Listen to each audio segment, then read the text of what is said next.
Bom dia, senhoras e senhores. Obrigado por aguardar e bem-vindos à Conference Call da Oi S.A. para a discussão dos resultados referentes ao segundo trimestre de 2020. O áudio e os slides estão sendo transmitidos simultaneamente pela internet no site de RI da companhia www.oi.com.br/RI.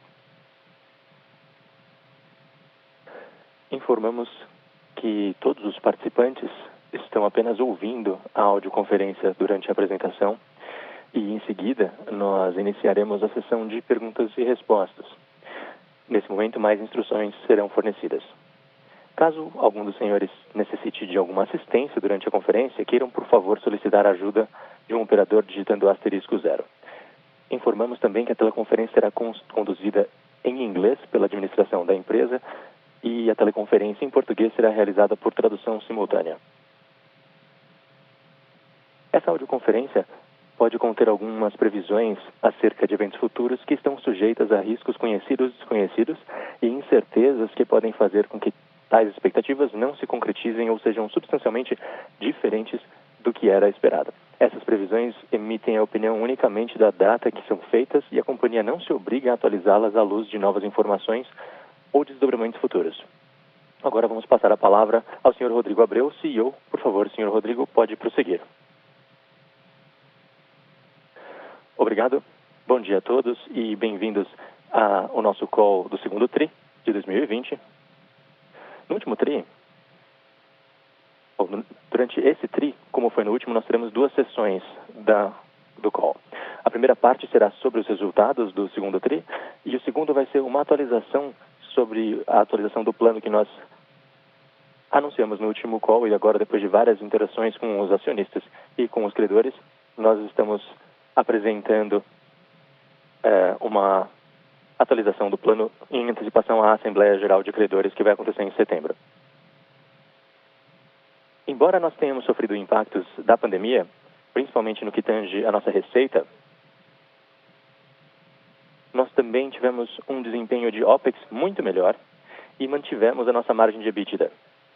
Então, nós tivemos, sim, o impacto da pandemia nas vendas, mas nós conseguimos estabilizar os resultados da empresa.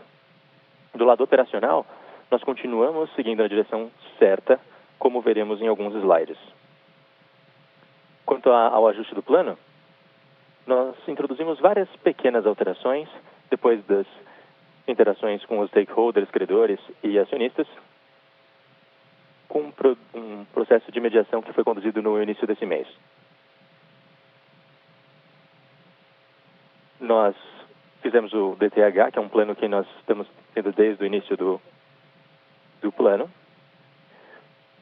Trouxemos o Stocking House Towers, as torres. Com isso, a gente vai ter um aditamento muito mais equilibrado, que vai acontecer aqui no dia 8 de setembro para a AGC. Vamos olhar os destaques na página 3, então. De acordo com as divulgações do plano de aditamento, no terceiro Q nós vamos continuar nessa frente de transformação, mostrando a solidez da proposta feita,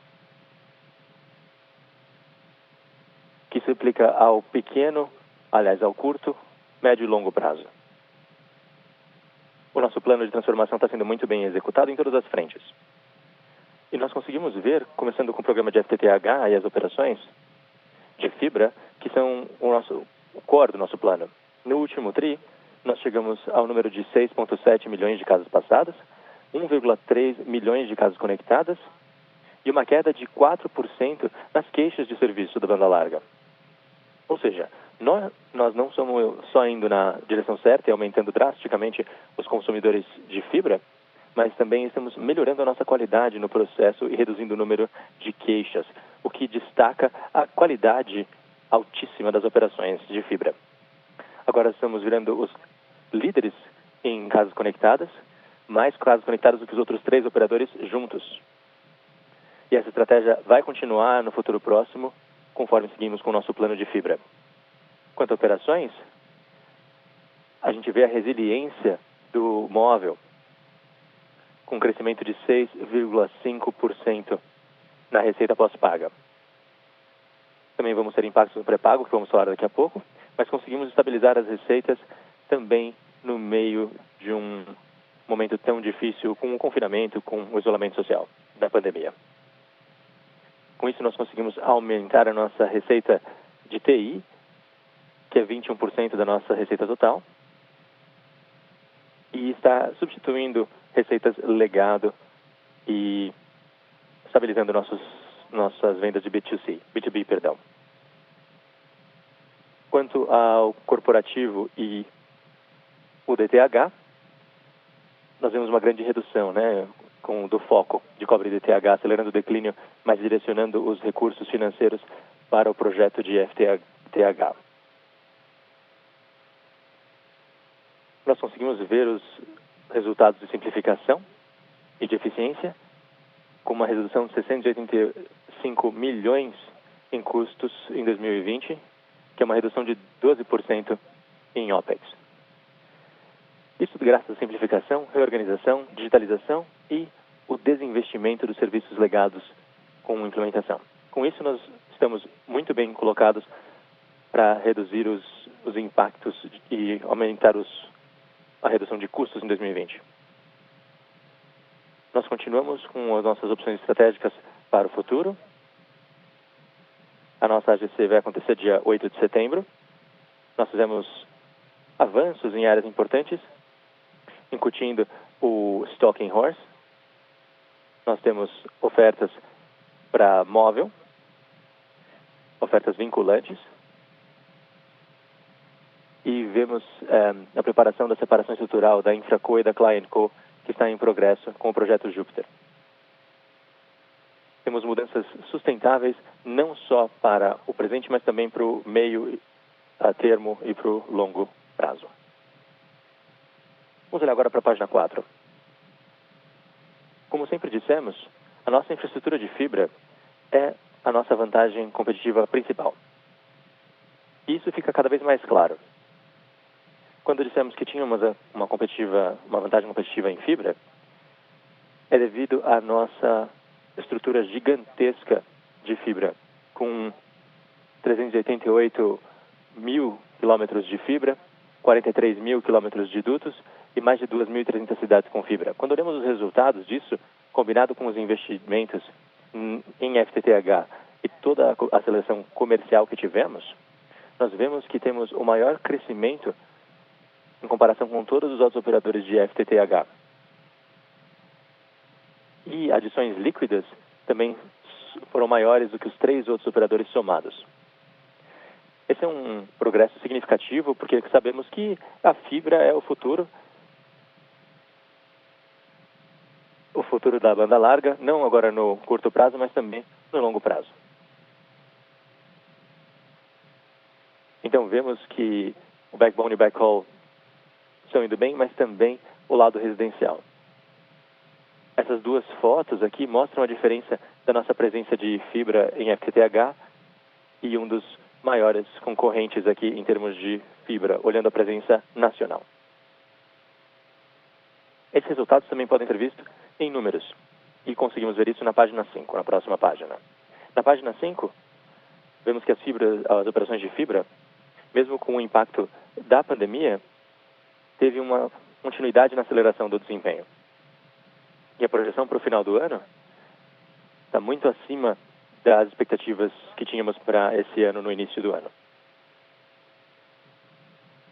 Tínhamos 6,7 milhões de casas passadas no segundo TRI, que é 4,3 milhões a mais de homes passed em um ano.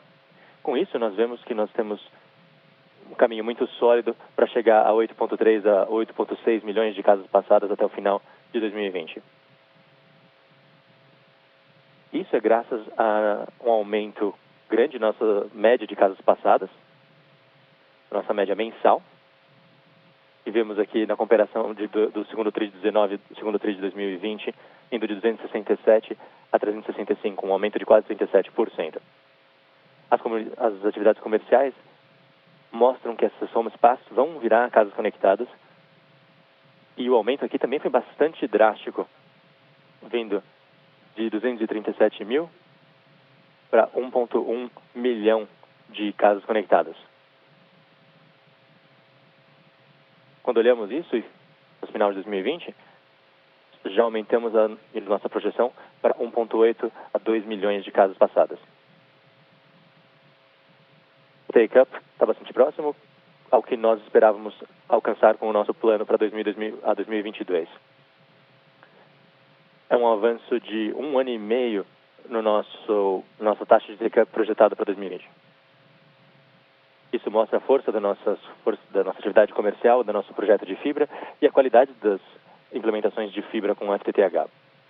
E isso vem com um aumento muito exitoso em termos de casas conectadas e em adição líquida, né? Que chegou a 119 mil no segundo TRI de 2020. E também vem com um aumento no ARPU de fibra, que está bem alinhado com o plano de R$ 85 por mês. Com isso, nós conseguimos gerar receitas de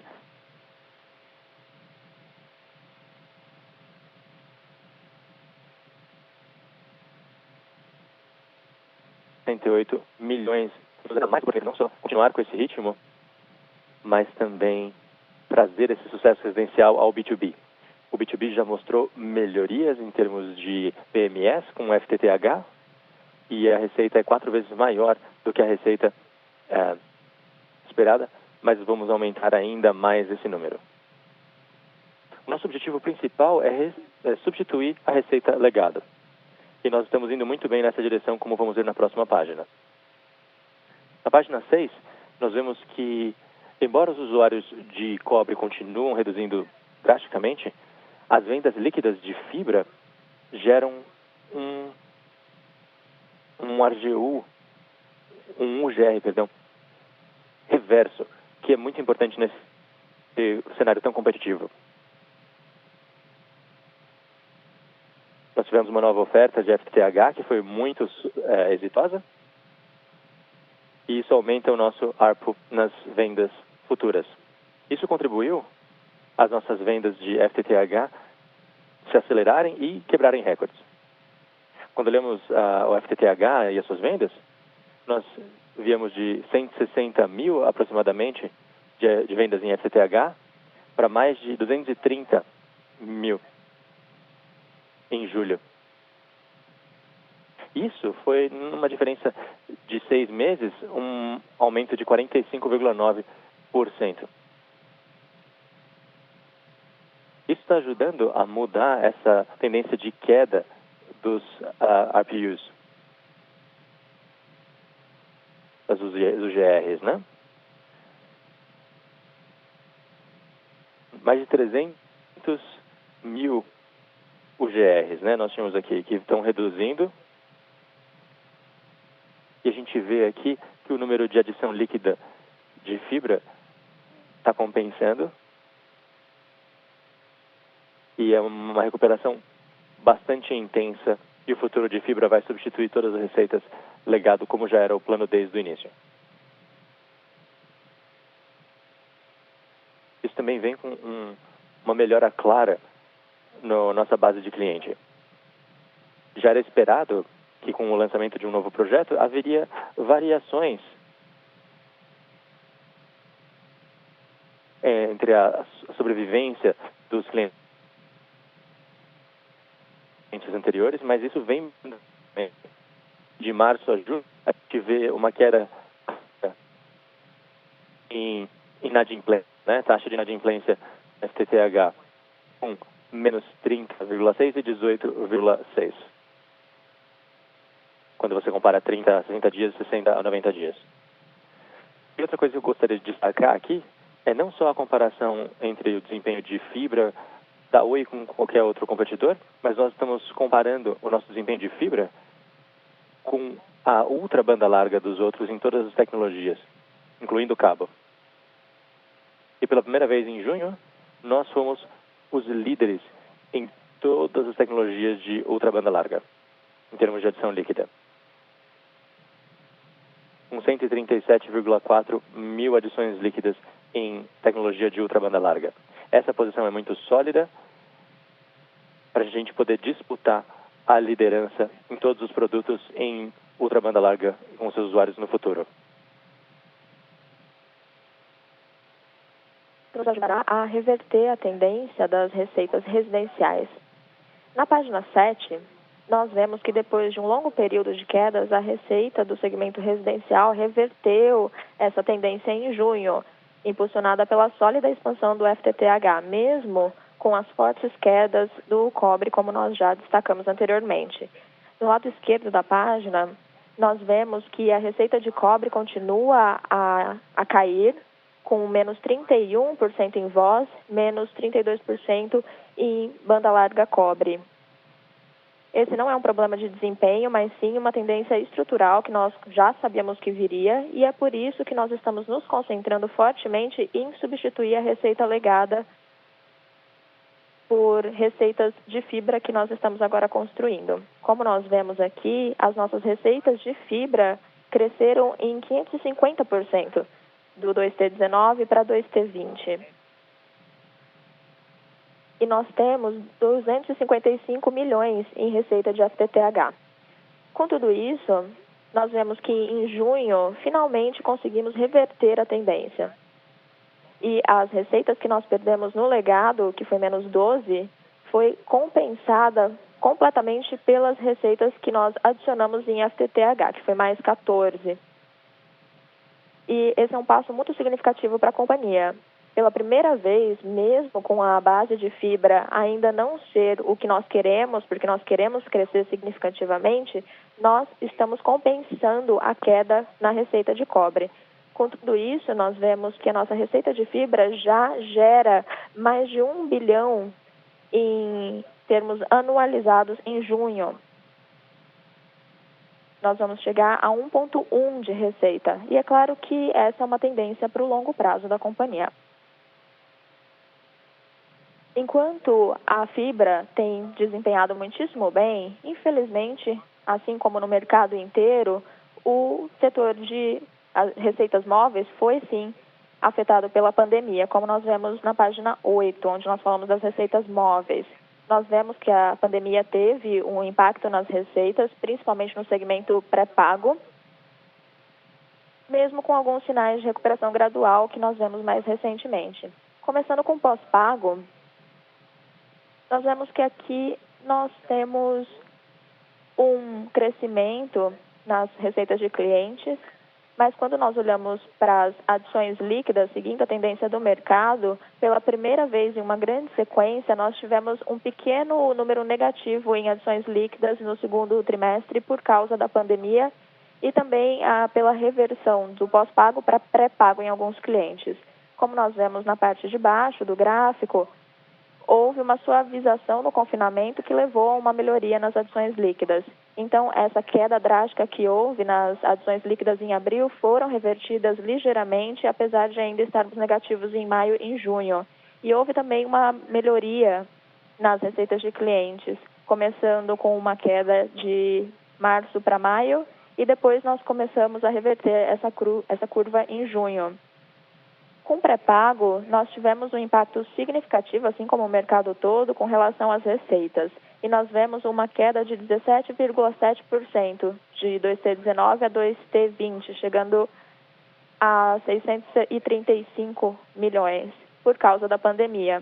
Quando nós vemos as tendências mais recentes, nós vemos que houve um aumento depois de uma queda bastante forte de março para abril. Nós começamos a recuperar parte dessa queda e nós esperamos que isso se suavize ainda mais no fim do ano.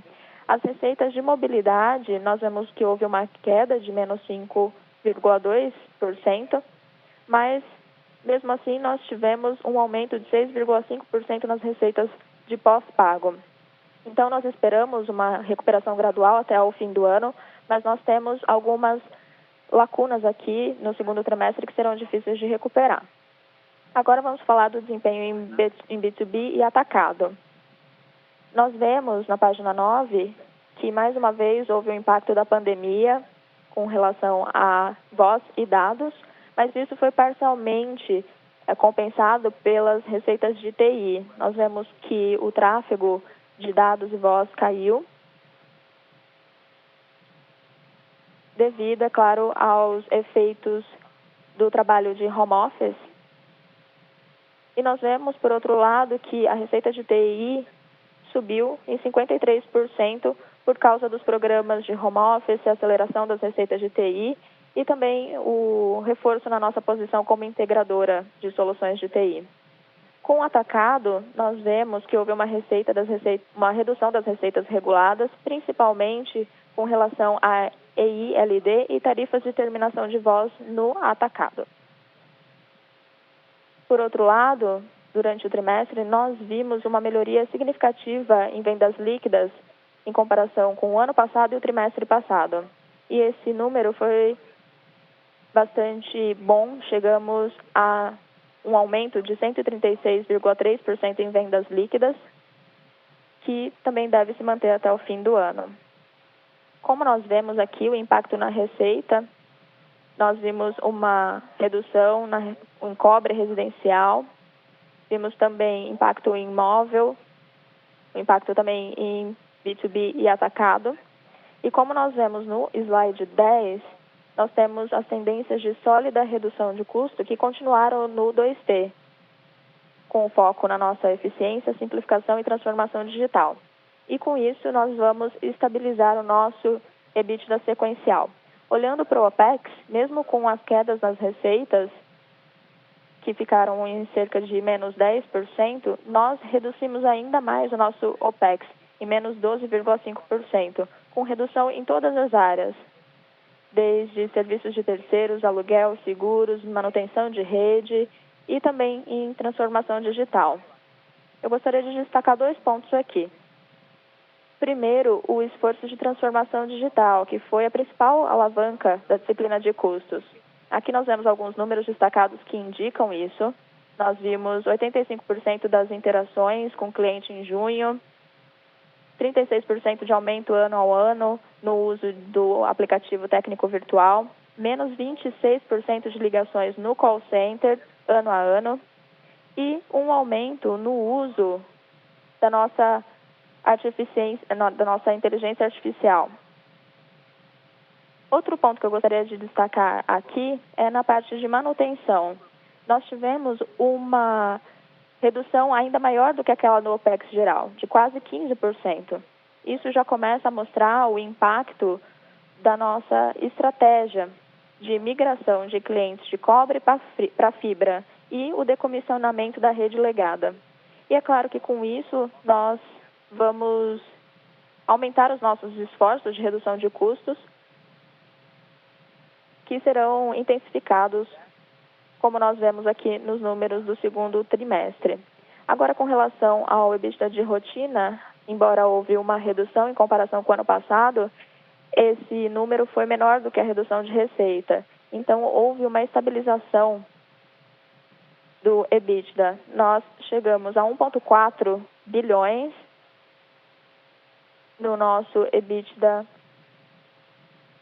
e IFRS 16. No próximo slide, nós vemos que nós mudamos consistentemente o mix do CAPEX, alocando massivamente investimentos em fibra e FTTH, que é o futuro da companhia, e isso também permite que haja uma grande resiliência durante a pandemia. Com relação ao CAPEX, nós vemos que, em comparação com o primeiro trimestre de 2020, nós temos um aumento de 4 pontos percentuais. Ao mesmo tempo, nós continuamos os investimentos, nós continuamos diminuindo os investimentos em cobre de 15% para 11%. E vemos também um aumento em fibra de 60% para 64%. Aqui nós temos o mix do CAPEX. Nós vimos que 70% foram focados na expansão de novos negócios e 14% em legado. Então, obviamente, essa é a direção que nós queremos tomar, embora tenhamos que continuar investimentos sólidos em fibra e trazendo o nosso CAPEX geral para chegar a 70 milhões por ano. Aqui nós vemos também que, apesar do aumento do consumo de tráfego, mais ou menos 1/3 de aumento aí no tráfego, nós fomos os únicos, ou um dos únicos operadores a registrar uma queda no número de reclamações, mesmo durante a pandemia, e com todo esse aumento no uso. Isso em comparação com o segundo semestre de 2019. Esse é um passo muito importante para nós, mostrando que a nossa estratégia está correta, está indo na direção correta, mas também diminuindo a nossa exposição legada, ao mesmo tempo nos concentrando em eficiência, na qualidade do serviço ao consumidor. Agora, no próximo slide, vamos falar de caixa.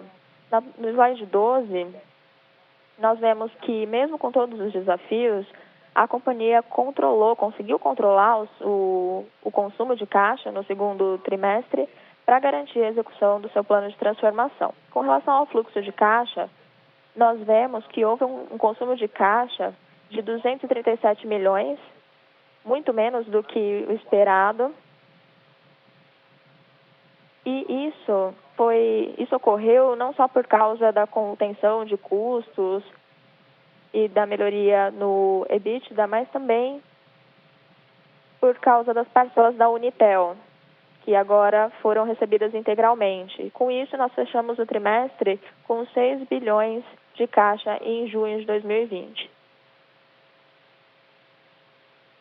Nós vemos aqui um impacto relacionado aos juros e nós vemos também o aumento da nossa dívida, que chegou a 20 milhões.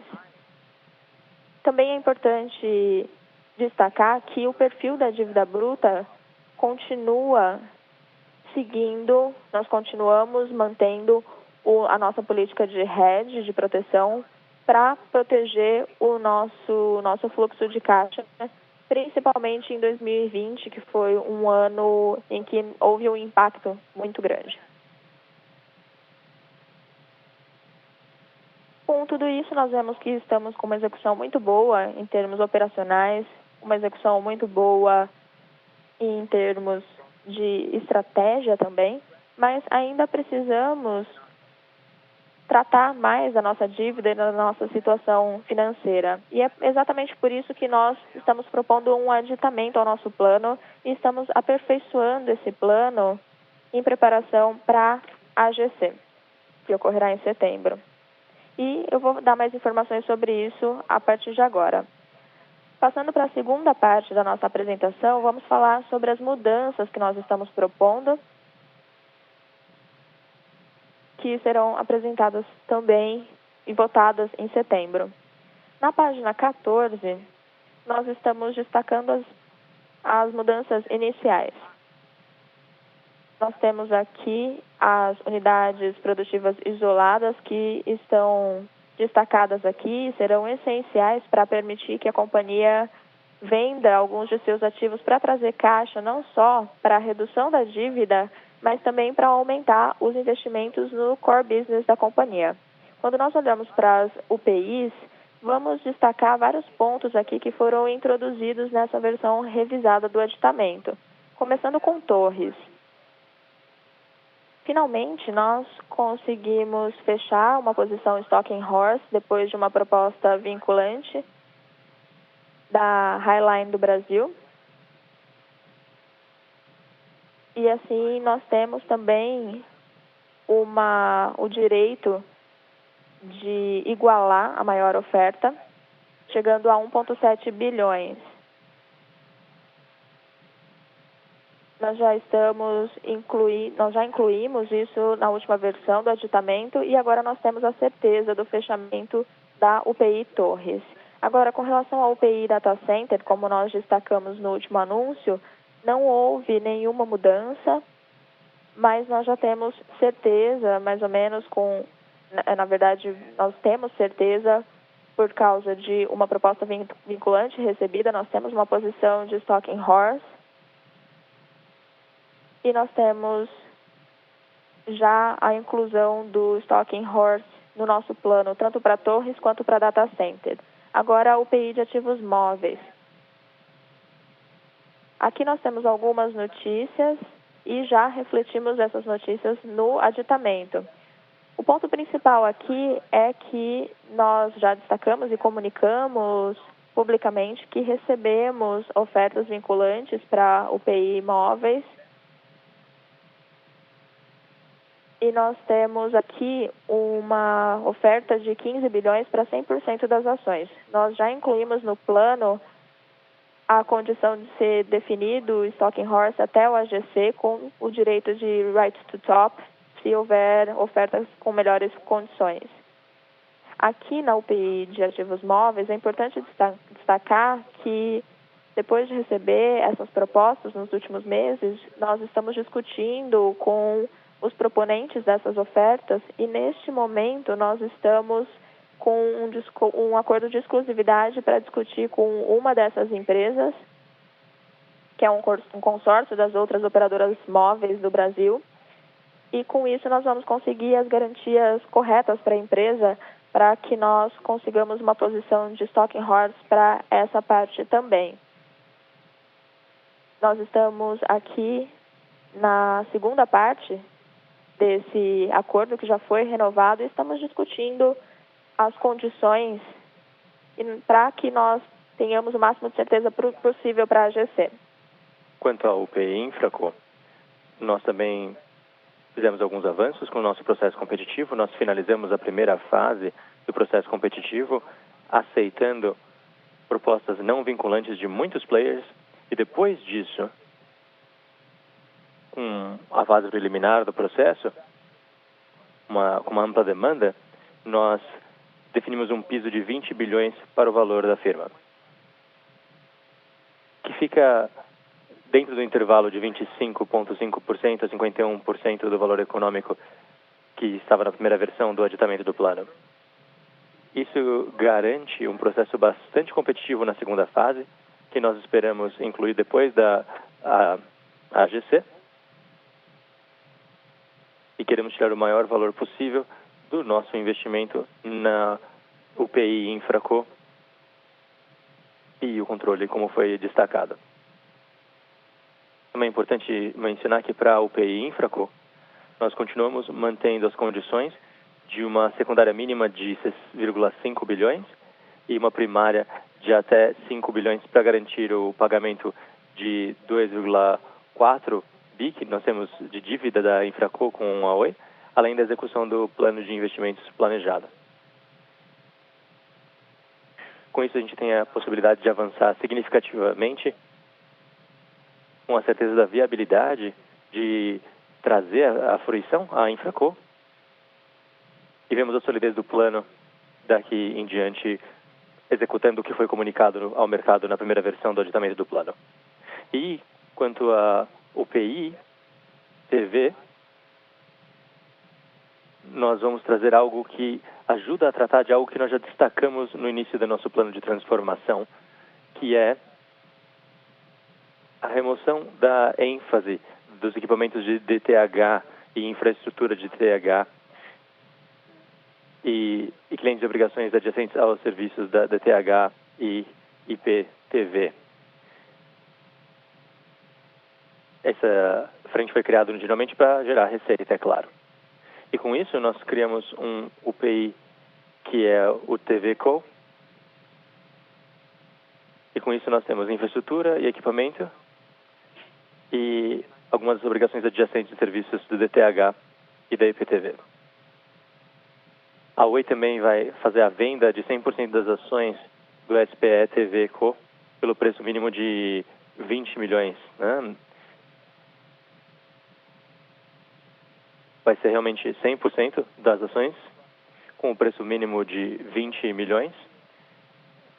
E a assunção de compromissos de pagamento por utilização de capacidade satelital até 2027. Isso vai representar um custo significativo nos anos a seguir. Também vamos ter um aumento na receita de IPTV, compartilhamento com a Oi de 50% sobre as receitas líquidas de IPTV, né, prestadas pela TVCo para clientes das recuperandas.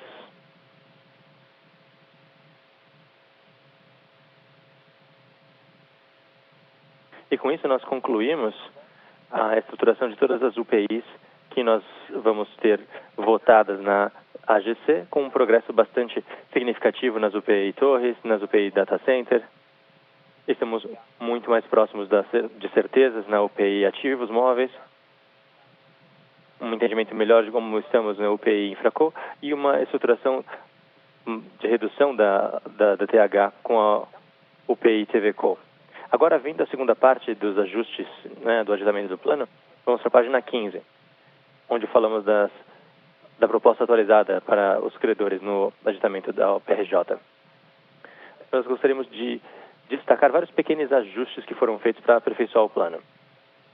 Aos credores não financeiros, nós aumentamos o pagamento linear de pequenas e médias empresas até 150 mil, que vai eliminar uma boa parte dos problemas ali da AGC.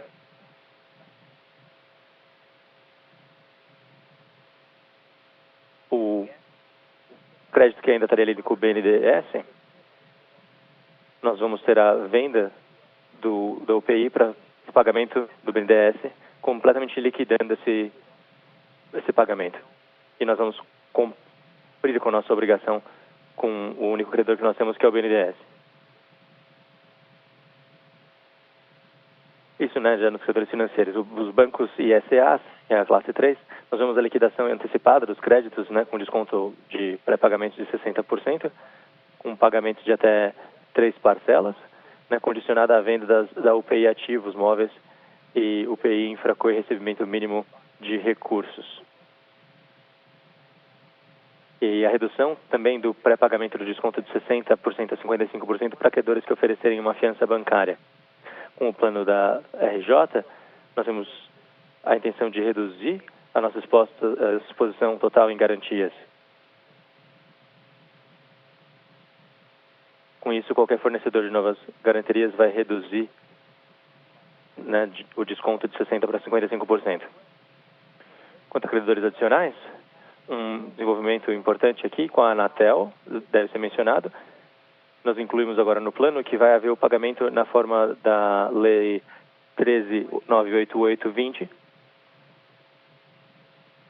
que vai trazer não só mais segurança legal da empresa, mas também vai eliminar a discussão com a Anatel, que já estava presente desde o primeiro plano. E isso vai ser reconhecido legalmente pela agência e vai permitir que a gente siga em diante sem mais perguntas. Isso já foi permitido no primeiro plano e agora está sendo consolidado no aditamento do plano. Além disso, nós incluímos mais uma cláusula que vai permitir que, se tiverem mais condições beneficiais de acordo com a Lei 988, elas vão estar envolvidas no que nós estivermos discutindo. No aditamento do plano, nós também homologamos uma solicitação para que o nosso crédito esteja na Lei 988, 13.988, e nós já começamos as negociações para a transição desse crédito nessa nova lei. Também incluímos algumas mudanças para reverter alguns mecanismos e aperfeiçoamos o mecanismo para ter o melhor benefício de leilão reverso da recompra com menor valor e VPL mais favorável à companhia, né? Nós também trouxemos algumas condições para que os bondholders e os fornecedores, todos na terceira classe aqui, tenham mais certezas nas participações dos leilões. E também na classe 3, com alguns parceiros estratégicos, nós temos a opção de abertura de uma nova linha de crédito de longo prazo de até 3 bilhões, de forma que eles conseguem fazer um pagamento do crédito estruturado na forma da PRJ na razão de 1 para 2, na hipótese de a Oi usar a linha de crédito oferecida, né? Ou manter as condições originais da PRJ para 2,5 vezes o valor da linha de crédito novo oferecido sem aplicação do desconto do pré-pagamento de 60%. Isso traz novos créditos, né, para a empresa e ajuda alguns dos credores financiais a terem melhores condições para o pagamento. Com esse pagamento, né, sem a aplicação do desconto do pré-pagamento de 60%. Quanto às operações ponte, com o objetivo de financiar a transição do nosso plano durante todas as reestruturações que nós teremos, nós trouxemos a possibilidade de antecipação da venda, né, da antecipação parcial dos recursos da venda da UPI Ativos Móveis no valor de até 5 bilhões, que vai trazer flexibilidade para a alavancagem adicional garantida pelas ações da Infraco.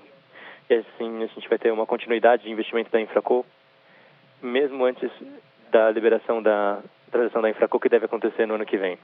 E a última condição que nós atualizamos aqui no nosso aditamento do plano foi para o encerramento da RJ.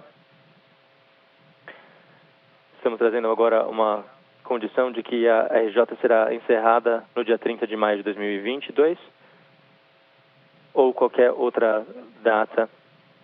A data poderá ser prorrogada por motivo de força maior identificado e aprovado exclusivamente pelo juízo da RJ. O que acontece agora, né? Então vamos para a página 16. Nós vemos aqui a linha do tempo, né? O cronograma em termos de aditamento do plano, a AGC e todas as reestruturações que nós teremos depois disso. E começando com 2020, a gente tem a primeira proposta de aditamento do plano de RJ. Agora estamos propondo, né, aliás, homologando os ajustes na proposta de aditamento do plano de RJ. Em setembro, a gente vai ter a Assembleia Geral de Credores. Em outubro, os leilões das UPIs Torres, da UPI Data Center. E em dezembro, nós esperamos ter o leilão da UPI Ativos Móveis e a alineação das UPIs Torres e Data Center. Aí, no primeiro TRI de 2021, o leilão da UPI Infraco e o leilão da UPI TVCo. Também a alineação da UPI Infraco no terceiro TRI de 2021 e a alineação da UPI Ativos Móveis e a alienação da UPI TVCo no quarto TRI de 2021. Então, até o final de 2021, a empresa vai estar 100% reconfigurada, muito mais sustentável, com foco nos seus investimentos de core e sua habilidade de atender o mercado. E o final da RJ será, então, em maio de 2021. Para concluir, como já vemos aqui, considerando todas as mudanças que nós trouxemos aqui no aditamento do plano, nós continuamos estabilizando as nossas operações, redefinindo nosso modelo estratégico e acelerando o negócio da fibra ótica. Esse modelo é muito ambicioso para a aceleração do crescimento e o nosso objetivo é criar a maior empresa de infraestrutura do Brasil, mas não é só isso. No caso da Oi, uma empresa que vai brigar pela liderança em todos os segmentos no quais opera. O que seria um benefício para o mercado, para os clientes e para todos os stakeholders da empresa. Nós acreditamos que essas mudanças serão compreendidas, foi extensamente discutida com os stakeholders e nós acreditamos que é uma representação justa do futuro da empresa com o interesse de todos em mente. Clientes, sociedade e acionistas e o conselho e a diretoria estão muito crentes na viabilidade desse modelo. Vai haver várias perguntas, né, adicionais, estamos prontos para respondê-las, mas estamos embarcando numa jornada que vai permitir que até o final do ano que vem teremos uma empresa 100% transformada, que vai ser uma empresa de muito sucesso e bastante sustentável. Então, só para resumir, é o que gostaríamos de falar hoje, falar um pouquinho dos nossos resultados do segundo TRI e também dessas mudanças no aditamento dos planos, antecipando aqui a AGC que se aproxima. E agora vamos responder as perguntas dos investidores. Senhoras e senhores, vamos então começar a sessão de perguntas e respostas para analistas e investidores. As perguntas devem ser feitas em inglês. Caso você deseje fazer uma pergunta por telefone, por favor, digite *1 e se em algum momento a sua pergunta já tiver sido respondida, você pode sair da fila digitando #. A primeira pergunta é do Sr. Fred Mendes, do Bradesco. Pode prosseguir. Olá, bom dia a todos. Obrigada pela conferência. Primeiro, eu queria entender um pouquinho melhor, porque nos parece que não houve um acordo com a mediação dos bancos e agora vocês estão negociando as condições do pagamento dos bancos e também das ECAs. Então, eu só queria garantir que meu entendimento está correto, não houve acordo, certo? E o segundo ponto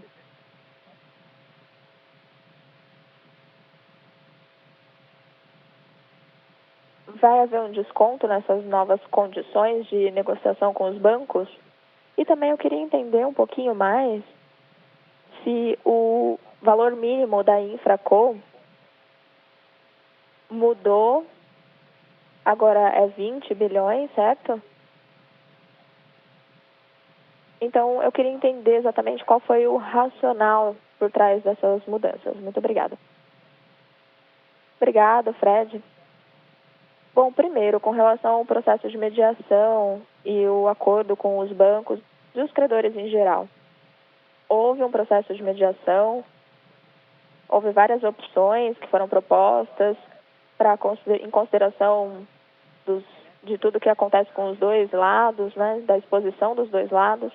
E em qualquer processo como esse, é claro que vai haver mudanças até a AGC, e por causa de todas as conversas, todas as discussões, nós colocamos novas opções nesse novo aditamento. E essas novas opções dão melhores condições para os nossos credores.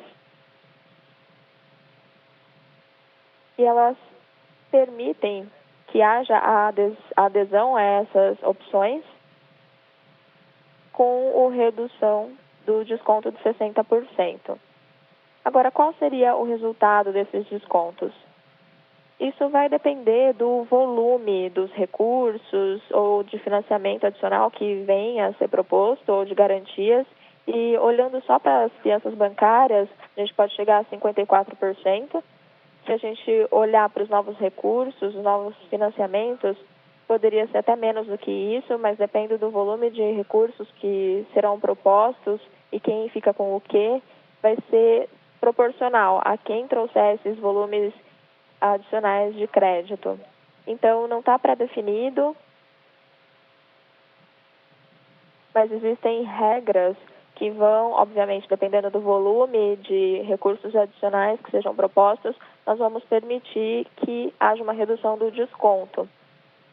Com relação ao valor mínimo da Infraco, você mencionou que houve uma redução. Eu vou corrigir. No primeiro aditamento, a gente não estabeleceu um valor mínimo. Nós estabelecemos que nós esperávamos uma faixa do valor econômico da companhia de 6,4 bilhões até 6,5. E nós esclarecemos que era uma faixa, um intervalo. Nós não colocamos um preço mínimo no primeiro aditamento.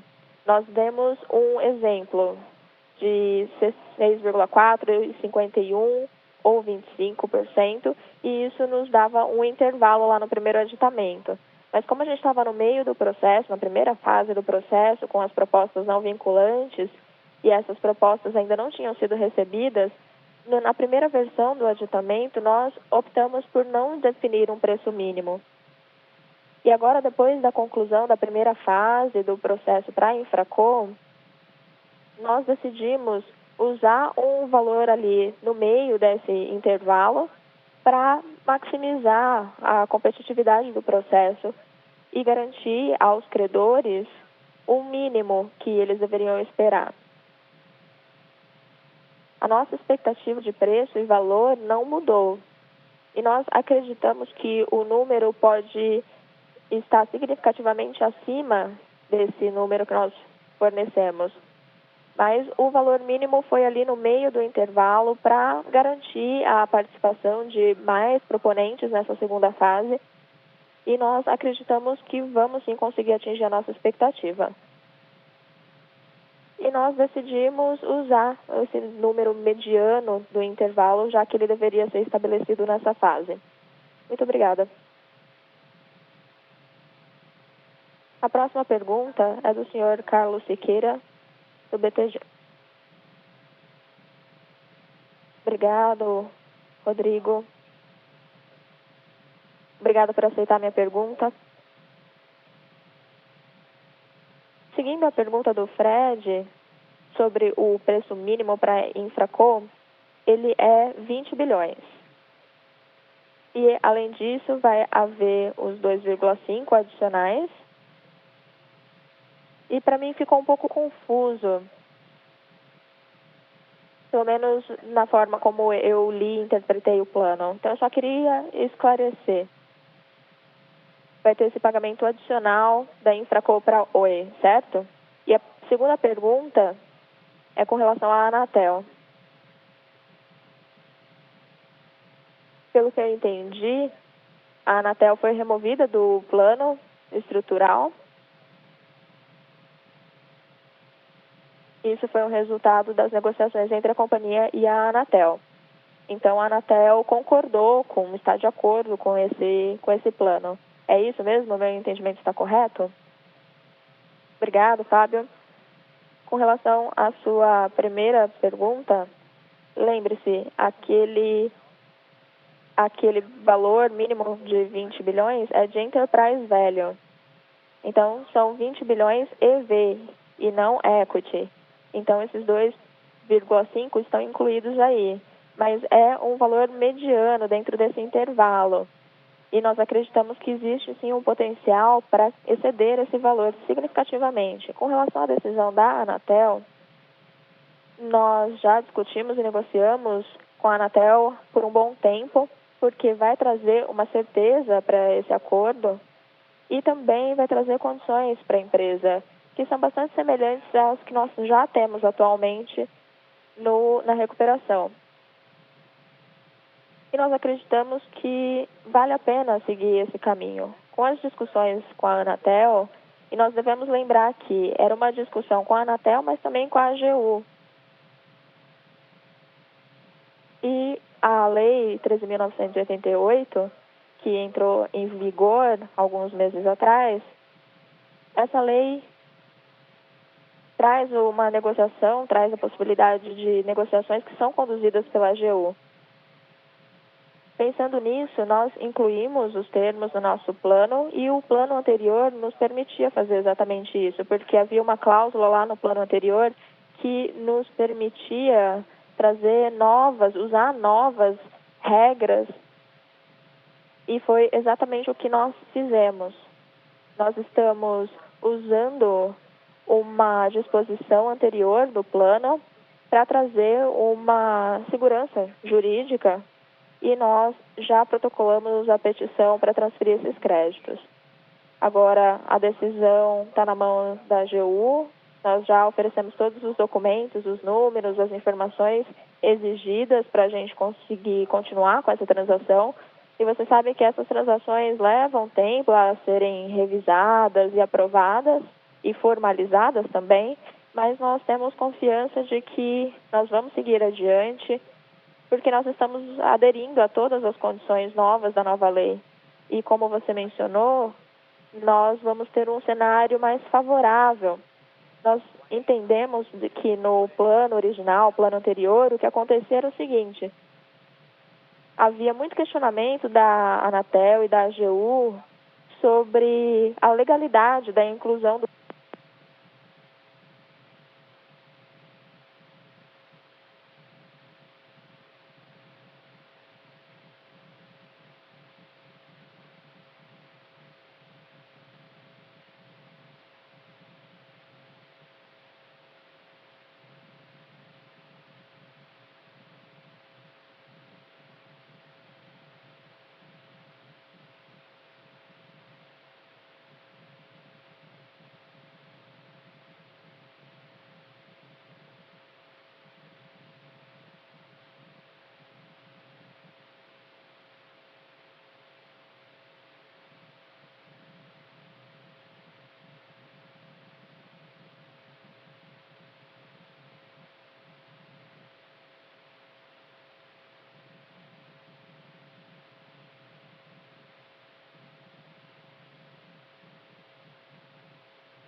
se não fosse pela pandemia, a gente teria aberto um escritório lá em Brasília, porque a gente está sempre lá discutindo o que precisa mudar para o futuro, além dessa discussão sobre os créditos. E tem todo um processo que precisa ocorrer dentro da Anatel para definir as regras para migração de concessão e autorização. Isso é crítico para nós, é preciso definir isso até meados do ano que vem. O que deve ser esperado e como a gente deve reagir a essa migração.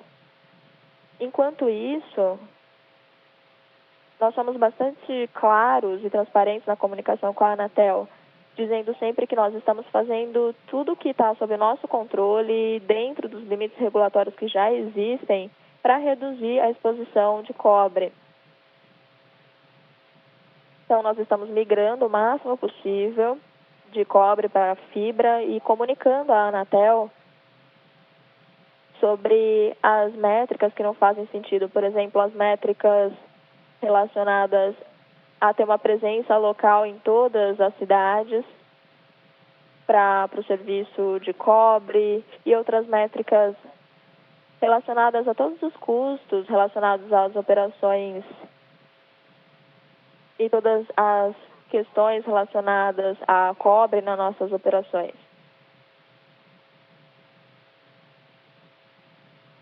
E, na verdade, são pequenas medidas que vão trazer um alívio nesse ônus antes das grandes mudanças do ano que vem.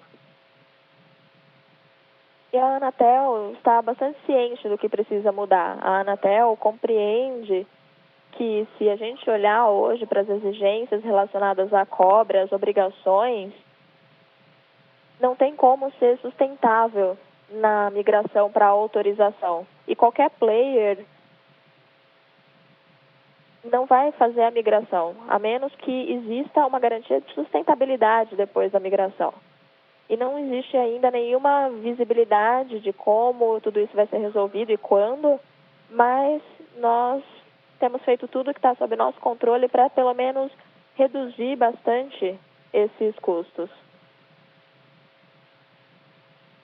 Nós acreditamos que até o final do ano nós vamos ter um caminho mais claro com relação ao tempo, ao cronograma e às obrigações que vão continuar existindo. Mas nós sabemos que, e eles sabem também, que é algo muito importante, uma mudança muito importante, e nós estamos executando tudo de acordo com o devido processo. Tá ótimo, muito obrigado, Rodrigo. Próxima pergunta vem do Marcelo Santos, do JP Morgan, perdão. Bom dia, obrigado por receber minha pergunta. Sobre a UPI TV Co, eu queria entender um pouquinho melhor como é que isso impacta a estratégia. Por exemplo, oferecer esse IPTV service, né, serviço de IPTV, com a Client Co. E que custos estariam relacionados ao IPTV Co, tudo relacionado, né, ali a IPTV Co. Eu queria entender um pouquinho melhor como é que isso seria simulado. E a segunda pergunta, quanto de EBITDA deve vir com a venda das torres, móvel? Não sei se você poderia comentar sobre todos eles, mas se você pudesse, seria muito interessante, pelo menos, ouvir um pouquinho sobre alguns deles. Obrigado, Marcelo. Quanto à UPI TV Co, qual que é o principal objetivo do TV Co? É fazer um desinvestimento desse business. É muito caro para a gente continuar investindo em DTH no longo prazo.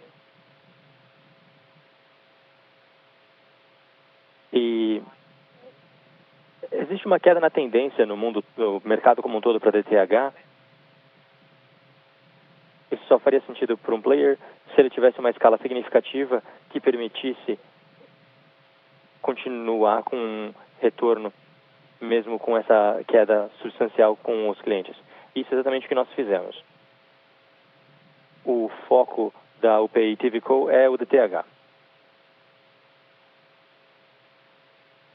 quanto a IPTV, tem duas coisas na sua pergunta. Nós vamos manter toda a infraestrutura de IPTV, vamos manter os boxes, vamos manter a instalação de IPTV nas casas dos clientes. E pensando em banda larga e fibra, isso faz sentido porque a gente fica mais competitivo, a gente tem mais ofertas para os clientes e consegue penetrar mercados de receita mais alta, de renda mais alta. Além disso, nós combinamos aqui com a venda do TVCo acordos para comprar conteúdos para esse player que vai consolidar esse business de DTH. E com isso a gente segue com um preço atraente em termos de conteúdo.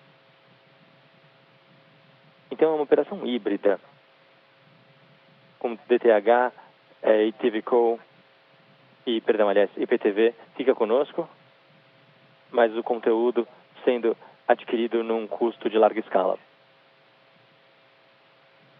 E aqui seria o melhor de dois mundos, né? Porque nós vamos reduzir significativamente um custo que viria para a empresa nos próximos anos e aumentar o nosso diferencial com a oferta de conteúdo para os clientes. Além disso, nós queremos destacar outra coisa. As operações de OTT vão continuar. De OTT, perdão. Isso não depende de nenhuma plataforma linear de televisão. E isso vai continuar sendo expandido. Então, continuamos com as opções futuras para as nossas ofertas. Acho que chegamos a uma proposta muito interessante aqui, porque no final das contas, nós reduzimos o custo, mantemos o nosso bando, mantemos as nossas ofertas e nós podemos focar no crescimento de OTT, que é algo que nós acreditamos é o futuro do conteúdo e programação. Quanto à sua segunda pergunta, sobre o EBITDA para o data center e para a torre, em termos de data center, não é nada super significativo. É 50 milhões ali do EBITDA. Isso vai ser mais que compensado pelo que vai entrar. E se nós falarmos sobre data center e torre, seria 150 milhões de EBITDA, né? Ali tudo junto. O móvel é uma história diferente. Porque a gente tem que considerar o EBITDA dentro daquele perímetro sem falar dos custos associados. O que vai ser o EBITDA dentro da empresa, né? Tem duas métricas diferentes. Um é o EBITDA da venda e o outro é o EBITDA que sai. O EBITDA no perímetro de venda, ele é mais alto, de 3 bilhões,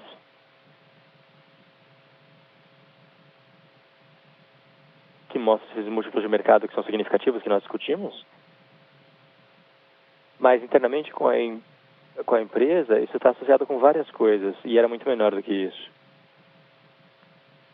Como parte da operação, nós temos um plano de otimização dos custos associados ao móvel, mas na essência, quando olhamos o EBITDA que sai, ele vai ser muito menor do que esse número, eu diria.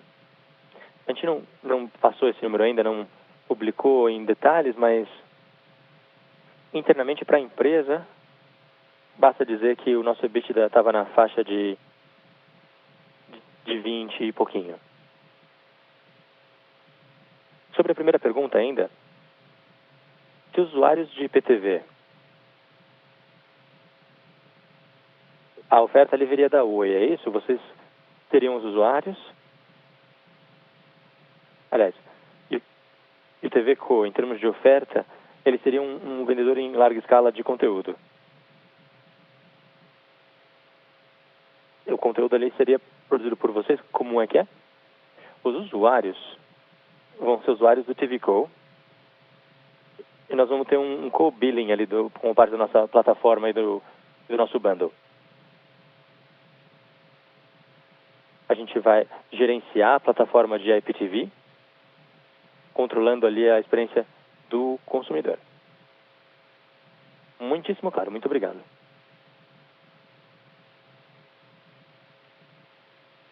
houver mais perguntas, eu passo agora as palavras para os comentários finais. Muito obrigado a todos. Muito obrigado por esse call do segundo TRI. Aqui apresentamos os resultados do segundo TRI e as mudanças do aditamento.